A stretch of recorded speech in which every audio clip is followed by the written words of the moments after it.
Hey, Leilani with the Magical Solution here. Really quick. I don't know who needs to hear this, but life is too short for you to make all the mistakes. Listen to that again. Life is too short for you to make all the mistakes. So, what do I mean by that? What I mean is, if you have eyes to see, observe. If you have a mouth and a mind to think, ask questions. Okay? Because the truth of the matter is, life is suffering. Life is suffering by its essence, by its actual nature. So why, on God's green earth, would you want to choose to suffer more? Why? Why, when you can observe and you can inquire on how to avoid that suffering? This is being brought up again because once again, I'm seeing in these spiritual streets this false narrative that you need suffering in order to stake claim to spiritual wisdom. And you do not. You do not. Some people need suffering to learn lessons, to help them on their spiritual journey. Some people need that. Some people have very hard heads and require hands-on experiential evidence and experiences in order to fully comprehend something. Sure. And some of us don't. Some of us are born knowing. And you know what we know? How to not make mistakes, how to avoid mistakes, how to see a mistake from a mile away and go, no, thank you. How to see someone else go through a mistake and go, all right, noted. I'm not going to do that. You get what I'm saying? Life is too short to make all the mistakes. So if someone already made the mistake, learn from it and keep it moving. There is no need for you to be like, well, I don't really know unless I know, right? Unless I jump in and feel it myself, right? Why? I don't know. It's one of those things, it's important to be inquisitive, it's important to be observant, and it's important to be logical.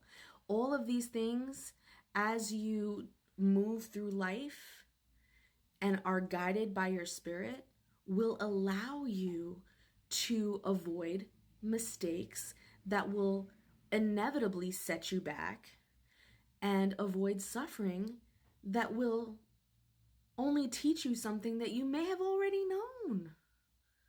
You may have already known. You know what I'm saying? So it's one of those things where it's like, listen, suffering is already out there. It's already a part of the equation, right? We as a species have done so much to try to reduce our suffering, right? We come up with fire, we came up with the wheel, we came up with indoor plumbing. These are all like methods of trying to reduce our suffering as much as possible. We got to a point in our lives where we are now able to explore the arts, poetry, music, create all different forms of creativity, entertainment, right? Now we get to a point where we can have it all. Heaven on earth, peace, happiness. But instead we choose to suffer more? Like instead we choose violence every day? Instead we choose to be that guy? Like I don't understand. And it's one of those things that I feel is deeply rooted in the collective consciousness of us. And it needs to be eradicated. We need to start believing in radical positivity. We need to start believing in extreme loving kindness. We need to start believing that we are deserving of good things as a collective. And not only believing that we are deserving of those good things, but that those good things are possible, that they are within our reach, that they are attainable. And I think that the moment we start doing that, we will stop seeking out the suffering. We will stop seeking out these avenues of learning, because it is a form of learning. Don't get me wrong. You can learn a lot from mistakes and from suffering and all that. You sure can. But that's not everybody's destiny.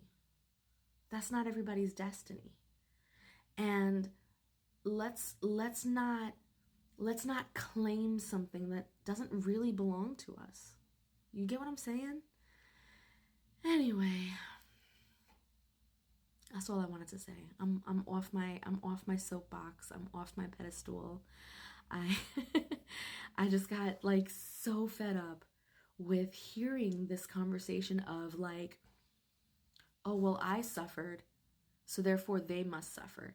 And you hear this, you know what it is too? You hear this a lot in a lot of spiritual traditions that require like really, really intense initiations, or like fraternities and things like that require really intense like hazing rituals and stuff. It's this idea that if I suffer, the next guy has to suffer, or else it's not fair. Or else it's not, they don't deserve being brought into this situation. What? How fucked is that? What? How is not your first thought, damn, I suffered. Let me figure out a way to ensure that the next generation doesn't suffer. How is that not your next thought? And instead your next thought is, let me perpetuate the suffering.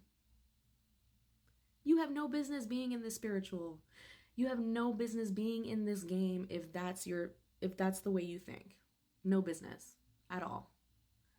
Because the one thing I will say about spirituality, the one thing I will say about the majority of these religions and philosophies that are out here is that not only do they acknowledge that life is suffering and that suffering is a real thing, but that the spirituality, the philosophy, the religion that is being proposed in these times of suffering is meant to relieve that suffering.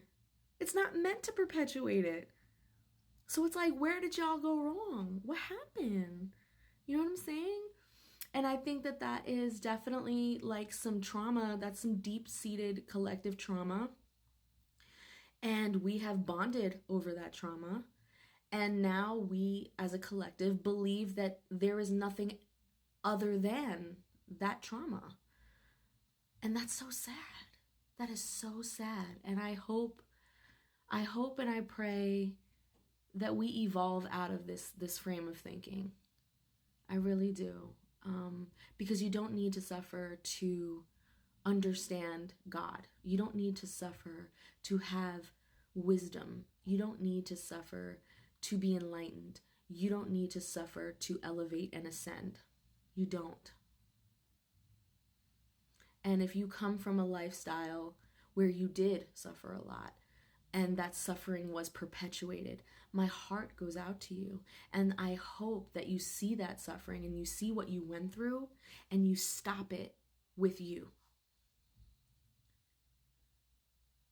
I hope that those who were born with the silver spoon, who did not have to suffer at all, I hope that you and the wisdom that you've gained by sheer knowing and divine guidance and listening to that and using your observation, inquisitiveness, and your logical self, that you take that wisdom and you spread it. Because the collective is hurting right now, and I don't know how else to express to you that it's much deeper than just, oh, we need to get together and sing around a bonfire. It is so much deeper than that. Anyway, I hope you do something with this information. Leave me a comment. Let me know how you feel. This is How We Grow.